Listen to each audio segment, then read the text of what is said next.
As-tu déjà réfléchi à ce qui se passe lorsqu'un millionnaire, célèbre pour sa froideur et son mépris, humilie la nourrice de sa famille en public? Ce qui semble n'être qu'un épisode de cruauté peut déclencher un retournement inattendu. Dans cette histoire, nous suivons Raphaël Valente, un homme dont l'arrogance l'a conduit à ignorer la véritable valeur des personnes autour de lui. Cependant, lorsqu'il décide de rentrer chez lui plus tôt, ce qu'il découvre défie tout ce qu'il pensait savoir sur le respect et l'humanité.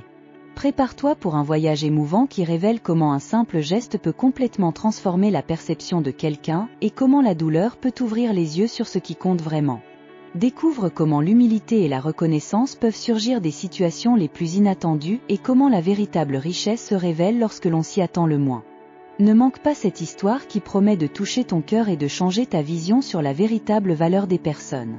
Reste avec nous et vois comment un retournement surprenant peut enseigner la leçon de vie la plus profonde.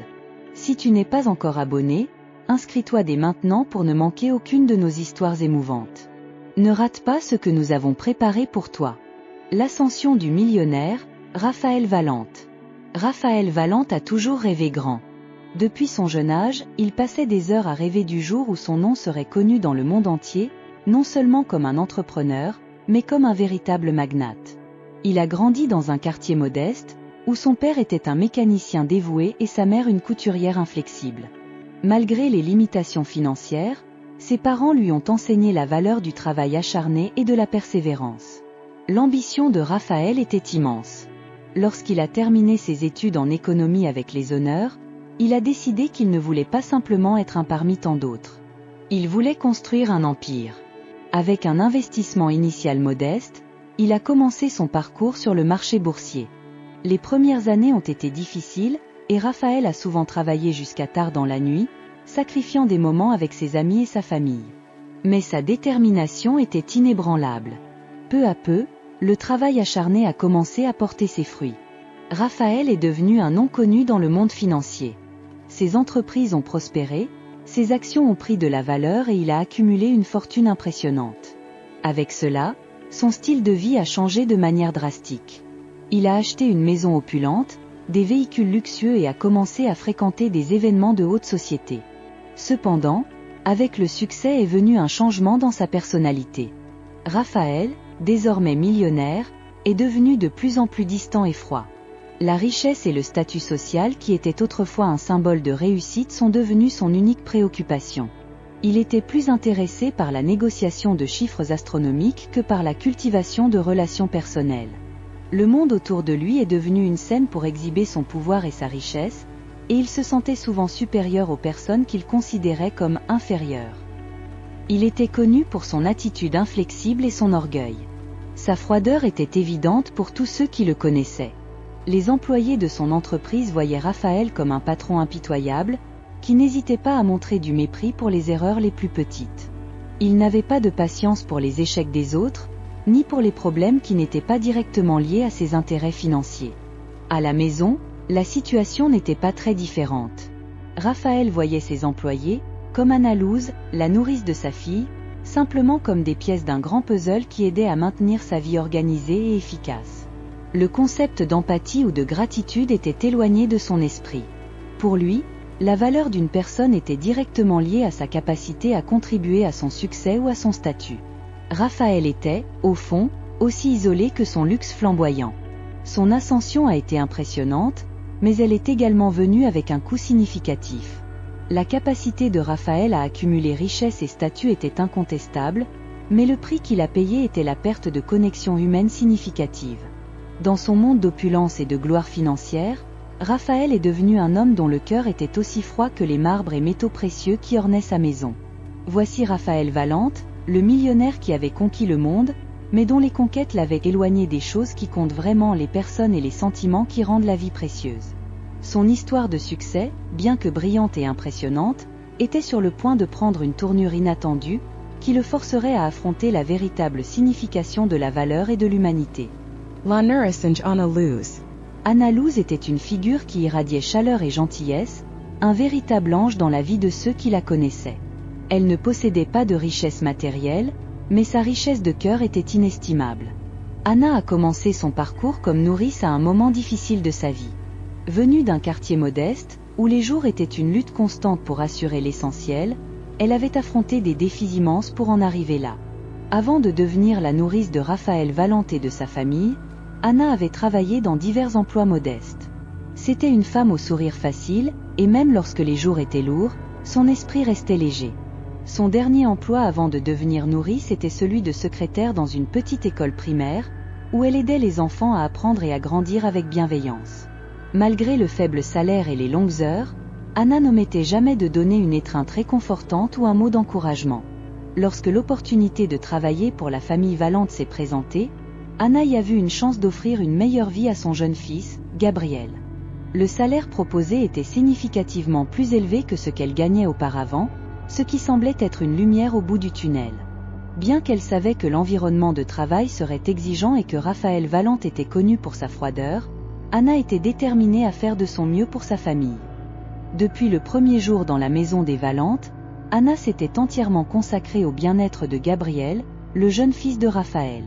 Elle était bien plus qu'une nourrice, elle était une véritable amie et confidente pour Gabriel, lui offrant non seulement des soins, mais aussi un amour sincère et une attention constante. Chaque jour, Anna créait des activités stimulant la curiosité et la créativité du garçon. Elle l'emmenait au parc, lui lisait des histoires avant de dormir, et préparait ses repas avec tant de soin qu'on aurait dit qu'elle préparait un banquet pour un roi. Malgré son cœur généreux et son dévouement, Anna faisait face à un environnement qui ne reconnaissait souvent pas la valeur de son travail. Raphaël Valente voyait la nourrice comme une partie fonctionnelle de sa vie, un élément nécessaire dans sa maison pour garantir la tranquillité de sa routine, mais il ne voyait pas la personne derrière ce rôle. Il ne prenait jamais le temps de reconnaître les efforts et l'affection qu'Anna mettait dans son travail. Pour Raphaël, Anna n'était qu'une pièce dans l'engrenage bien orchestré de sa vie, une pièce qui passait souvent inaperçue. Anna affrontait de nombreuses difficultés personnelles que Raphaël ignorait. La vie d'Anna avait été marquée par une série de combats, depuis la perte de son mari dans un accident de voiture jusqu'à la lutte pour payer les factures et élever son fils seul. Malgré toutes ces adversités, elle s'efforçait de garder une attitude positive et de faire de son mieux pour Gabriel. Ses journées étaient longues et épuisantes, et souvent, elle rentrait dans sa petite maison épuisée, mais toujours avec un sourire pour son fils. Anna ne se plaignait pas et ne cherchait pas de reconnaissance. Elle faisait ce qu'elle faisait parce qu'elle croyait au pouvoir de l'amour et du soin véritable. Le sourire de Gabriel au réveil, la joie dans ses yeux en la voyant, était sa récompense. Elle savait que son travail n'était pas seulement une profession, mais une mission de vie. Son cœur battait fort à chaque geste de tendresse et d'attention qu'elle offrait au garçon, et même face à l'indifférence de Raphaël, Anna gardait intacte sa dignité et sa compassion. Dans cet environnement de richesse et de pouvoir, Anna Louz était la lumière douce qui illuminait la journée de Gabriel par sa présence. Elle était une force de bonté au milieu d'un monde où, souvent, la valeur humaine était éclipsée par la quête incessante de succès et de statut. Et, bien que la reconnaissance de Raphaël fût lointaine, l'impact d'Anna dans la vie de Gabriel était incommensurable et véritable. Le jour de l'humiliation. C'était une matinée grise et pluvieuse lorsque la journée commença à s'effondrer pour Anna Louz. Raphaël Valente était particulièrement agité, son empire financier faisait face à une crise inattendue, et il était déterminé à contrôler chaque détail, même si cela signifiait décharger sa frustration sur ceux qui l'entouraient. L'atmosphère tendue dans le bureau de la maison des Valente était palpable. Anna Louz, comme toujours, faisait de son mieux pour maintenir un environnement calme pour Gabriel. Elle avait préparé un petit déjeuner spécial pour le garçon, comprenant ses pancakes préférés et un verre de jus d'orange frais. Gabriel était assis à la table, souriant satisfait en mangeant, et Anna était à ses côtés, ajustant la nappe et s'assurant que tout était parfait. Raphaël, qui était arrivé tôt pour travailler sur un projet urgent, traversa la pièce avec un visage marqué par l'inquiétude. Ses pas étaient lourds, et son regard, tranchant comme des lames. Il était au téléphone, discutant de détails critiques concernant un investissement, et la frustration de ne pas pouvoir résoudre le problème rapidement commençait à affecter son comportement. Lorsque Raphaël s'approcha de la table où se trouvait Gabriel, il remarqua que la boisson du garçon était un peu renversée. Le petit incident, qui était insignifiant pour quiconque, semblait être le déclencheur de l'irritation de Raphaël. Il se tourna vers Anna Louz avec un regard de mépris, sa voix chargée de froideur et de dédain. « Comment pouvez-vous laisser une chose aussi simple sortir de contrôle ?» lança Raphaël, sa voix résonnant dans la pièce. Vous n'êtes même pas capable de veiller à ce que mon fils ne renverse pas de jus? C'est inacceptable. Anna Loos, habituée à gérer les critiques de Raphaël de manière professionnelle, tenta de rester calme. Elle s'approcha pour nettoyer le déversement, essayant d'offrir une explication tranquille. Je suis désolée, monsieur Valente. C'était un accident, et je suis en train de nettoyer. Je vais veiller à ce que cela ne se reproduise pas, mais la tentative d'Anna de calmer la situation ne fit que pousser Raphaël à perdre encore plus patience. Il éleva la voix, faisant en sorte que tout le monde dans la pièce entende. Ce n'est pas seulement une question de jus renversé. C'est sur votre incompétence à gérer des choses de base. Comment puis-je avoir confiance que vous prenez soin de mon fils si vous ne pouvez même pas garder la table propre? L'humiliation d'Anna fut comme une lame aiguisée tranchant son cœur. Les employés de la maison, présents aux alentours, ne purent éviter de regarder la scène, ressentant la tension dans l'air. Chaque mot de Raphaël était comme un coup, et Anna était complètement désarmée face à la brutalité de ses critiques. Son visage devint pâle, et ses yeux, qui brillaient habituellement de chaleur et de bonté, étaient maintenant remplis de larmes contenues. Anna essaya de ne pas laisser ses émotions déborder, mais la douleur était intense. La gêne devant ses collègues et le sentiment d'être traitée avec mépris la frappèrent de plein fouet. Elle fit de son mieux pour garder son calme et se détourna rapidement de la table, essayant de cacher les larmes qui allaient bientôt couler. Raphaël ne s'arrêta pas. Il continua à critiquer Anna à haute voix, sans réaliser l'impact dévastateur de ses mots. Il souligna comment, à ses yeux, chaque petite erreur d'Anna était un reflet d'un manque de dévouement et de compétence. L'humiliation publique fut totale, et Anna se sentit désemparée, son cœur lourd de douleur et de sentiments d'injustice. Le reste de la journée fut marqué par un silence lourd. Anna Loos poursuivit son travail, mais son esprit était distant, luttant pour faire face à la douleur émotionnelle qu'elle ressentait. La petite lueur d'espoir qui la motivait semblait s'être éteinte, remplacée par l'ombre d'une journée difficile à oublier. Raphaël, dans sa quête incessante de perfection, ne comprit pas l'impact réel de sa cruauté et continua à se concentrer sur ses problèmes financiers, sans se rendre compte de la souffrance qu'il avait causée. La journée se termina avec Anna Loos toujours abattue et Raphaël, ignorant l'étendue des blessures qu'il avait infligées, plongé dans ses propres préoccupations. Ce moment de cruauté marqua non seulement un point bas dans la vie d'Anna, mais aussi sema les graines d'une transformation inévitable, qui serait révélée plus tard. L'incident du paquet étrange. Un jour qui semblait être juste un autre dans la routine chargée de Raphaël Valente, quelque chose d'inattendu se produisit. Le manoir Valente était rempli des sons typiques d'une matinée animée. Les employés courant d'un côté à l'autre, l'odeur du café frais dans l'air et le bruit des pas pressés de Raphaël alors qu'il répondait à une série d'appels importants. Dans l'entrée, où une petite table était décorée d'un vase de fleurs et de quelques documents éparpillés, un petit paquet peu remarquable avait été laissé par un livreur. C'était un paquet simple, enveloppé dans du papier craft et avec une étiquette d'expéditeur anonyme. Le livreur, pressé et sans cérémonie, avait simplement déposé le paquet et s'était éloigné rapidement, ne laissant pas de temps pour des questions. Lorsque Raphaël arriva dans l'entrée et vit le paquet, il comprit immédiatement qu'il ne lui était pas destiné. Le nom sur l'adresse était « Anna Loos ». Raphaël lança un coup d'œil rapide au paquet, notant qu'il n'y avait rien de particulièrement intéressant à son sujet. Dans son esprit, c'était juste un autre élément trivial dans la longue liste des tâches du jour. Ça doit être quelque chose de personnel pour elle, pensa Raphaël, désintéressé. Probablement un cadeau d'un ami ou un objet pour la maison. Il prit le paquet avec le bout des doigts et le posa sur une pile de papier sur la table, à côté d'autres documents qui nécessitaient son attention. Sans plus de cérémonie, Raphaël retourna à son travail, immergé dans les complexités de ses finances et la pression constante de maintenir son empire en parfait fonctionnement. Anna Loos, pour sa part, était occupée avec ses tâches quotidiennes, s'occupant des besoins de Gabriel et s'assurant que tout était en ordre. Elle ne remarqua pas immédiatement le paquet, absorbée à préparer le déjeuner du garçon et à veiller à ce que la routine soit calme. Son esprit était concentré sur des choses importantes pour elle, comme rendre la journée de Gabriel la plus heureuse possible. Ce n'est que plus tard, lorsqu'Anna eut un moment libre, qu'elle tomba sur le paquet. Elle passait par l'entrée lorsque ses yeux se posèrent sur l'objet oublié sur la table. Curieuse, elle s'approcha et prit le paquet, notant l'emballage simple et le fait qu'il n'y avait pas de destinataire clair. Avec un soupir de curiosité mêlé à une touche d'anxiété, Anna décida d'ouvrir le paquet. Elle ressentait une étrange attente en déroulant le papier craft. À l'intérieur du paquet, elle trouva un petit cahier à couverture rigide, vieux et un peu usé, et une lettre manuscrite. La lettre était tachée et avec une écriture quelque peu maladroite, mais ce qu'elle disait fit battre le cœur d'Anna plus vite. « Anna, tu ne me connais pas, mais je sais beaucoup de choses sur toi et ce que tu as traversé.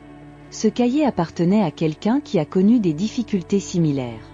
J'espère que tu trouveras réconfort et sagesse dans ces pages. Ne renonce pas, ta bonté sera récompensée.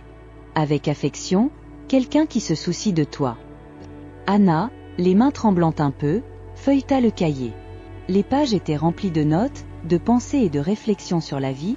Certaines d'entre elles semblaient presque comme une conversation personnelle avec celui qui avait écrit. Il y avait une sensation réconfortante dans les mots et l'idée que quelqu'un, même un étranger, avait pensé à elle et à ses efforts. C'était comme si le paquet, bien que simple, portait un message d'espoir et de soutien. Sans savoir qui avait envoyé le paquet ni quelles étaient ses intentions complètes, Anna ressentit une vague de gratitude et une légèreté inattendue. C'était un petit geste, mais qui toucha profondément son cœur. Alors qu'elle lisait les mots dans le cahier, elle se sentait comme si elle recevait une étreinte chaleureuse d'un inconnu, un rappel que sa bonté et ses efforts n'avaient pas échappé aux yeux de quelqu'un. Pour Raphaël Valente, le paquet n'avait aucune signification, juste un objet trivial mis de côté. Mais pour Anna Loos, le cahier et la lettre furent un rayon de lumière dans l'obscurité de la journée, un rappel que la bonté avait encore une place dans son monde.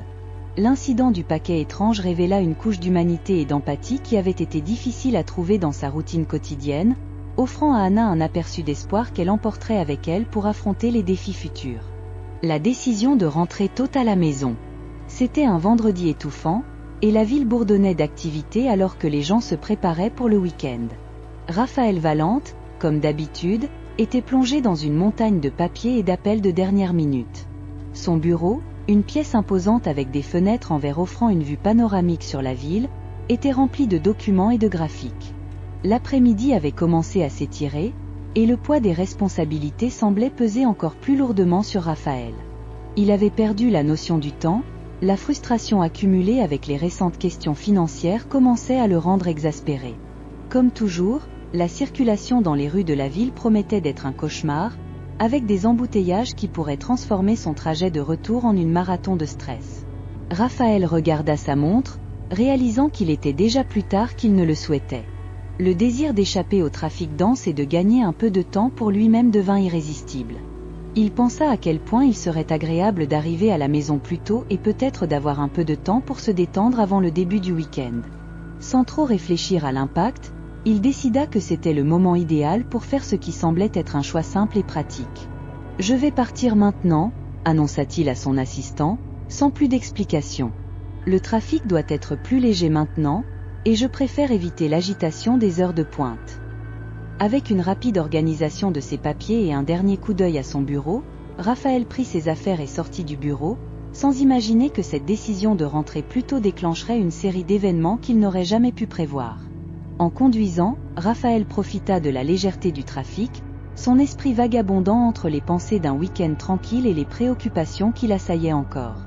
Il était en route pour son imposant manoir, situé dans un quartier sophistiqué, entouré de jardins bien entretenus et de hauts murs assurant la confidentialité. En rentrant chez lui, Raphaël remarqua que la demeure était étrangement silencieuse. Il entra par la porte principale, son pas assuré et son visage détendu, s'attendant à trouver l'environnement familier de toujours. Le silence semblait déroutant, et la première chose qu'il remarqua fut l'absence du bruit joyeux habituel de Gabriel jouant dans le salon. Raphaël appela Anna Loos, mais ne reçut pas de réponse immédiate. Ressentant une légère inquiétude, il décida d'explorer la maison. En marchant dans les couloirs décorés avec élégance et opulence, un sentiment croissant d'attente commença à l'envahir. Raphaël arriva enfin dans la pièce où Anna avait l'habitude de s'occuper de Gabriel, et la scène devant lui le paralysa un moment. Anna Loos était assise par terre, aux côtés de Gabriel, qui affichait une expression triste et les yeux gonflés par les larmes. Elle essayait de réconforter l'enfant, mais l'expression de détresse sur son visage était visible. Devant elle, la pièce était en désordre, avec des jouets éparpillés, et le carnet mystérieux qu'elle avait reçu plus tôt était ouvert à côté d'elle. Raphaël, encore incompris de ce qui se passait, s'approcha lentement. Sa présence fut remarquée par Anna, qui se leva immédiatement, essayant d'essuyer les larmes de ses yeux et de se recomposer. Raphaël vit l'angoisse sur son visage et ressentit une douleur de préoccupation. Sans vouloir poser plus de questions, il décida d'explorer ce qui avait eu lieu. Anna, d'une voix brisée par l'émotion, expliqua que le carnet et la lettre reçue avaient été une source inattendue de réconfort. Elle partagea comment le paquet et ses mots avaient touché son cœur en un moment de besoin. Au cours de la journée, elle avait tenté de montrer à Gabriel comment le monde pouvait être gentil et plein d'espoir, malgré les difficultés. L'arrivée inattendue de Raphaël et l'interruption de ce moment si intime et vulnérable laissèrent une empreinte profonde en lui. Il réalisa que la décision apparemment simple de rentrer plus tôt à la maison avait révélé quelque chose qu'il n'avait pas remarqué auparavant. La dureté et le détachement qu'il avait affiché dans sa vie professionnelle étaient maintenant confrontés à la réalité de l'effort, du dévouement et de l'amour véritable d'Anna Louz. En voyant Anna et Gabriel ensemble, Raphaël ressentit un poids de culpabilité et une nouvelle perspective sur ce qui importait réellement. La rencontre inattendue le fit réfléchir à ses propres priorités et à la façon dont la vie qu'il avait construite, avec toute sa richesse et son succès, avait négligé des aspects essentiels de l'humanité et de l'empathie. La décision de Raphaël de rentrer plus tôt chez lui, un choix simple et pratique, se révéla être un tournant dans son voyage personnel. Ce jour, qui avait commencé comme une tentative d'éviter le trafic, se transforma en un moment d'auto-évaluation et de changement. Il comprit que, parfois, les tournants les plus significatifs de la vie viennent des choix les plus inattendus et apparemment triviaux. La révélation du paquet. Raphaël Valant entra dans sa demeure avec le poids des préoccupations du jour commençant à se dissiper, mais un mélange de surprise et de curiosité l'envahit en se rappelant du paquet laissé pour Anna Louz. En traversant le hall d'entrée, le regard de Raphaël tomba sur le paquet encore posé sur la table, exactement là où il l'avait laissé des heures auparavant. Maintenant, avec la maison dans un état de calme presque révérencieux, Raphaël décida qu'il était temps de satisfaire sa curiosité à propos du petit paquet. Avec un geste décidé, il se dirigea vers la table et prit le paquet. La première chose qu'il remarqua fut la simplicité de l'emballage. Le papier craft était froissé à certains endroits, et l'autocollant avec le nom « Anna Louz » semblait légèrement usé. Raphaël hésita un moment, se demandant s'il devait vraiment ouvrir le paquet. Quelque chose dans la situation paraissait plus intrigant que ce qu'il avait imaginé initialement. Finalement, avec un mouvement ferme, il commença à déballer le paquet. Le papier craft se défit entre ses mains, révélant une petite boîte en bois. La finition de la boîte était simple, mais le bois semblait avoir une texture riche et polie. Raphaël ressentit une piqûre de curiosité en faisant glisser le couvercle de la boîte. À l'intérieur de la boîte se trouvait un carnet vieilli, sa couverture en cuir sombre montrant des signes visibles d'utilisation.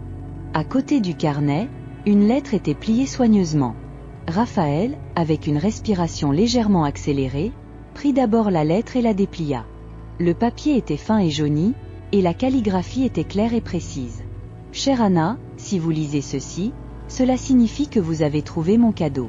Ce carnet a été mon compagnon pendant les moments les plus difficiles de ma vie. Ici se trouvent mes pensées et réflexions, écrites pour m'aider à trouver l'espoir lorsque tout semblait perdu. J'espère qu'il pourra vous offrir un peu de la même lumière qu'il m'a apportée. Souvenez-vous, même dans les heures les plus sombres, la bonté et l'amour ont le pouvoir de transformer. Avec affection, un ami anonyme. » Raphaël lut la lettre attentivement, ressentant un poids d'introspection grandir en lui. Le ton de la lettre était chaleureux et personnel, quelque chose qui contrastait profondément avec la froideur qu'il avait l'habitude de montrer. Le carnet, semblait-il, avait une signification profonde pour quelqu'un qui, jusqu'à ce moment, restait un mystère complet. Il ouvrit alors le carnet et feuilleta quelques pages. Les pages étaient remplies de notes manuscrites allant de pensées philosophiques, de réflexions sur la vie, à de petits récits personnels. Il y avait aussi des illustrations délicates et des dessins qui semblaient avoir été faits avec beaucoup de soin et d'attention. Sur une des pages, il y avait une inscription particulièrement touchante. La véritable richesse n'est pas mesurée par ce que nous possédons, mais par combien nous parvenons à toucher le cœur des autres. Raphaël commença à comprendre que le paquet, bien que simple en apparence, contenait quelque chose de bien plus significatif. Le carnet représentait une source de sagesse et de réconfort, un cadeau profondément personnel et soigneusement pensé. Il commença à réfléchir à Anna Louz d'une manière totalement nouvelle.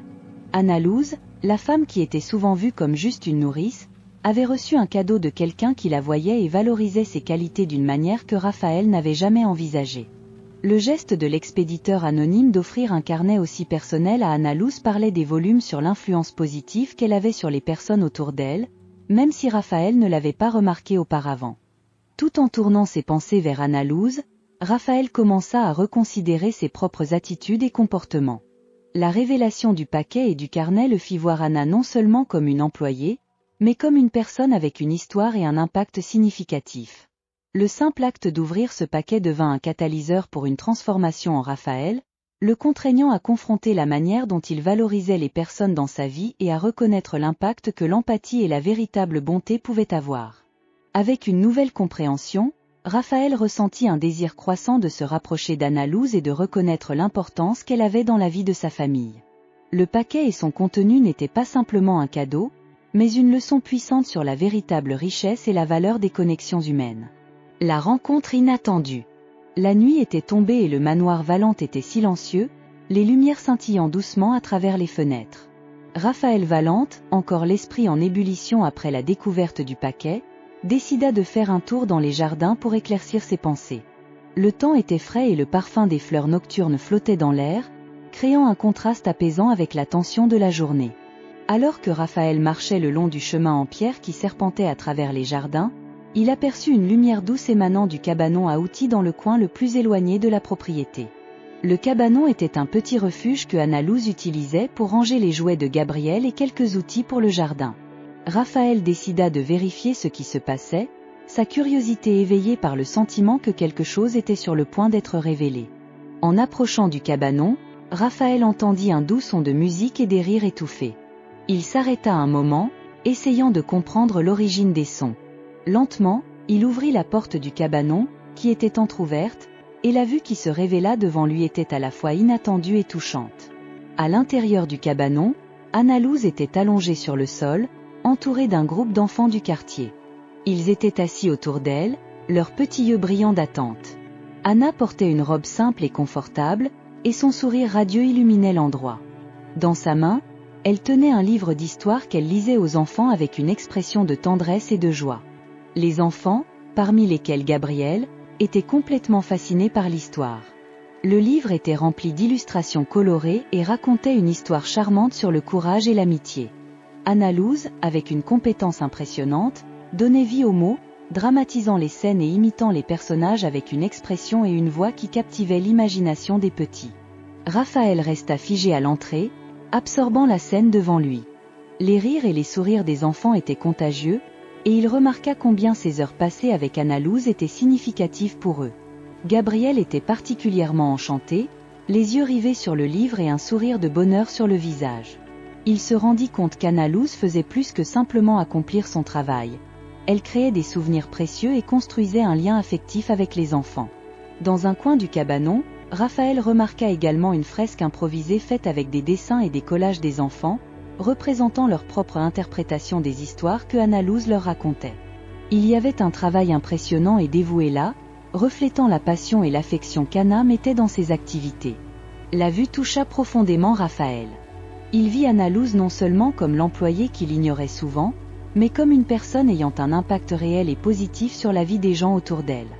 Le geste d'Anna, sa dévotion à créer un environnement accueillant et inspirant pour les enfants, révéla un côté profondément humain et altruiste d'elle que Raphaël n'avait jamais réellement perçu auparavant.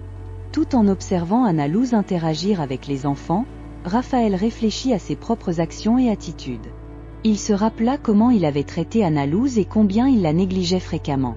Le contraste entre la manière dont il la voyait et l'impact positif qu'elle avait sur la vie de Gabriel et des enfants fit naître en Raphaël une vague de culpabilité et de regret. Il réalisa qu'il avait sous-estimé l'importance d'Anna Loos et la véritable essence de son caractère. La rencontre inattendue dans ce cabanon éclaira un nouveau chemin pour Raphaël. Il comprit que, malgré toute sa richesse et son succès, il avait négligé la valeur humaine et le pouvoir des petites actions de bonté et de dévouement. L'expérience le fit réfléchir profondément sur la manière dont il traitait les gens et comment cela se reflétait dans sa propre vie. Raphaël décida qu'il devait changer. Il voulait reconnaître et valoriser les contributions d'Anna Loos et des personnes autour de lui de manière plus significative. Le geste d'Anna, lisant des histoires et créant un environnement d'amour et de joie pour les enfants, n'était pas simplement une partie de son travail. C'était une expression de qui elle était réellement. Et c'était quelque chose que Raphaël était déterminé à ne plus ignorer. La transformation de Raphaël. La scène que Raphaël avait observée dans le cabanon avait provoqué un tourbillon d'émotions en lui. À mesure que les enfants se dispersaient, remerciant Anna Luz pour une nouvelle nuit magique, Raphaël resta là, plongé dans ses pensées. L'humilité et la tendresse qu'Anna démontrait de manière si naturelle étaient un contraste frappant avec la manière dont il avait traité les gens autour de lui, en particulier Anna Luz. Cette nuit-là, alors que Raphaël se préparait à dormir, son esprit était loin de ses problèmes financiers et de ses défis quotidiens. Il réfléchit profondément à la scène qu'il avait été témoin. La façon dont Anna Luz consacrait son temps et son énergie, sans chercher de reconnaissance, révélait une bonté et une générosité que Raphaël n'avait jamais réellement appréciées. Le simple acte de raconter des histoires aux enfants, quelque chose apparemment trivial, avait une valeur immense qu'il avait ignorée. Avec une nouvelle clarté, Raphaël décida qu'il devait changer. Il comprit que sa vision limitée du succès et du pouvoir l'avait aveuglé sur la véritable valeur des personnes et des petites actions qui, en réalité, faisaient une grande différence. Il était déterminé à corriger ses attitudes et à faire la paix avec ceux qui l'avaient blessé. Le lendemain, Raphaël commença à prendre des mesures pour réparer le mal qu'il avait causé. La première chose qu'il fit fut de chercher Anna Luz. Elle était dans le jardin, rangeant quelques affaires que les enfants avaient utilisées la nuit précédente. Raphaël s'approcha avec une expression de sincérité qu'elle n'avait jamais vue auparavant. Il ressentit un mélange de nervosité et de détermination en commençant à parler. « Anna, je dois te demander pardon », commença Raphaël, sa voix chargée de regret. « J'ai réalisé qu'à travers toute ma froideur et mon orgueil, je n'avais jamais vraiment valorisé tout ce que tu fais pour notre famille. J'avais tort de te traiter avec mépris et d'ignorer l'impact positif que tu as. » Anna Luz regarda Raphaël avec une expression de surprise, ses yeux montrant un mélange de curiosité et de prudence. Raphaël continua, sa voix ferme et pleine de sincérité. « La nuit dernière, j'ai vu combien tu te dévoues aux enfants, comment tu crées un environnement rempli d'amour et de joie. J'ai compris que la manière dont je t'ai traité ne reflète pas la personne incroyable que tu es. Je suis profondément désolée et je veux changer cela. » Anna Luz ne dit rien immédiatement. Elle semblait traiter les paroles de Raphaël, et l'atmosphère entre eux était chargée d'émotion. Raphaël fit alors un geste montrant son désir de réparer les choses. Il s'engagea à augmenter son salaire et à offrir de meilleures conditions de travail à Anna Luz, en plus de lui offrir un bonus spécial en reconnaissance de son travail dévoué. Mais Raphaël ne s'arrêta pas là. Il commença également à montrer un intérêt réel pour impliquer Anna Luz dans les décisions concernant le bien-être des enfants. Il organisa des réunions régulières pour discuter du développement des enfants et demanda l'avis d'Anna sur comment améliorer leur routine et activités. À mesure que Raphaël mettait en œuvre ces changements, il commença également à interagir davantage avec les membres de l'équipe et à valoriser leurs contributions. Il s'efforça de mieux connaître les personnes autour de lui, montrant du respect et de l'empathie. Il commença à participer à des événements et activités communautaires, montrant un véritable engagement à inverser sa vision égoïste précédente. L'impact des changements se fit sentir dans tous les aspects de sa vie. Raphaël réalisa qu'en traitant les autres avec dignité et considération, il se sentait lui-même plus complet et épanoui. Les relations avec sa famille et ses employés s'améliorèrent considérablement, et l'atmosphère à la maison et au travail devint beaucoup plus harmonieuse. Le processus de transformation de Raphaël ne fut pas instantané. Il lui fallut du temps pour ajuster son mentalité et ses actions, mais l'effort fut récompensé. Il découvrit que la véritable richesse n'était pas seulement dans l'argent ou le statut, mais dans la manière dont il traitait les gens et l'impact positif qu'ils pouvaient avoir dans leur vie. Raphaël devint un exemple de la manière dont la réflexion et le regret peuvent conduire à un véritable changement personnel. Le voyage de transformation l'aida à comprendre la véritable valeur de l'humilité et du respect, et l'importance de reconnaître et de valoriser les contributions de tous autour de lui. L'histoire de Raphaël témoigne qu'il n'est jamais trop tard pour changer et faire une différence dans la vie des personnes autour de nous. Ainsi, la transformation de Raphaël Valente nous rappelle quelque chose de profondément important. La véritable richesse n'est pas mesurée uniquement par l'argent ou le statut, mais par la manière dont nous traitons les personnes autour de nous. Le voyage de Raphaël montre comment un simple acte de réflexion et de regret peut conduire à un changement significatif et positif dans notre vie et dans celle de ceux que nous touchons. En observant le dévouement et l'affection d'Anna Loos, Raphaël fut contraint de confronter ses propres attitudes et de reconnaître la valeur véritable des personnes dans sa vie. Cette transformation personnelle améliora non seulement sa relation avec Anna Loos et sa famille, mais apporta également une nouvelle perspective sur l'importance de l'humilité et du respect. Nous espérons que l'histoire de Raphaël vous inspirera à réfléchir sur la manière dont vous valorisez les personnes autour de vous et à reconnaître l'importance de chaque contribution, aussi petite soit-elle. Il n'est jamais trop tard pour changer et faire une différence dans la vie de quelqu'un, et parfois, c'est exactement ce dont nous avons besoin pour devenir une meilleure version de nous-mêmes. Si vous avez aimé cette histoire et souhaitez voir davantage de contenus inspirants comme celui-ci, n'oubliez pas de vous abonner à la chaîne. Activez les notifications pour rester au courant de nos mises à jour et partagez cette vidéo avec vos amis et votre famille qui pourraient également bénéficier de ces précieuses leçons. Laissez votre commentaire ci-dessous et dites-nous ce que vous avez pensé de l'histoire. Votre avis est très important pour nous et nous aide à créer davantage de contenu que vous allez adorer. Merci d'avoir regardé et à la prochaine vidéo.